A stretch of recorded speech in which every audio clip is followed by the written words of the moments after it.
అంటే అనాదిగా మీ కుటుంబానికి ఈ కత్రువు నడుస్తుంది కదా ఏమనుకుంటున్నారు? మా పూర్వీకులు 3 తరాల నుండి ఈ కార్యక్రమాన్ని నిర్వహిస్తున్నారు. మా తాతలు, ముత్తాతలు వాళ్ళంతా కూడా రవాణా సౌకర్యం లేనప్పుడు నడిచి వచ్చి ఈ కార్యక్రమాన్ని నిర్వహించారు. అలాగే ఈ కార్యక్రమం నిర్వహిస్తున్నందుకు మాకు, మా కుటుంబమునకు, మా చేనేత కుటుంబీకులకు చాలా సంతోషంగా ఉన్నది. వస్త్ర నిషేధ సమయంలో ఎలాంటి నిబంధనలు, ఆచార వివరాలు పాటిస్తారు?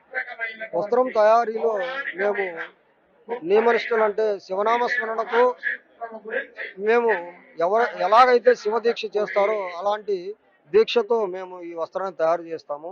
మా చేనేత కుటుంబీకులు దేవాంగ కులస్తులు మాత్రమే ఈ అవకాశం ఉన్నది.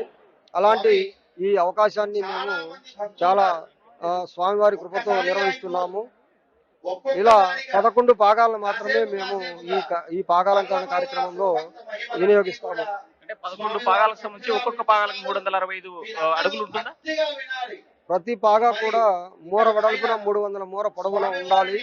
మరి ఒక్కొక్కరు అలా తయారు చేస్తున్నారని నేను నమ్ముతున్నాను. కానీ కొంతమంది అలా చేయట్లేదని తెలుస్తుంది. ఏదో మొక్కుబడిగా చేయడం, కొనుక్కు రావడం, వేరే వేరే కులస్తులు కానీ వాళ్ళు తీసుకురావడం అలా జరుగుతుంది. ఇలా జరగకూడదని నేను ప్రభుత్వం వారిని, దేవస్థానం వారిని విన్నవించుకుంటున్నాను. ప్రధానంగా చెప్పండి, ఈ దిగంబరంగానే ఎందుకు పాగాలంకరణ చేయాల్సిన పద్ధతి వచ్చిందంట?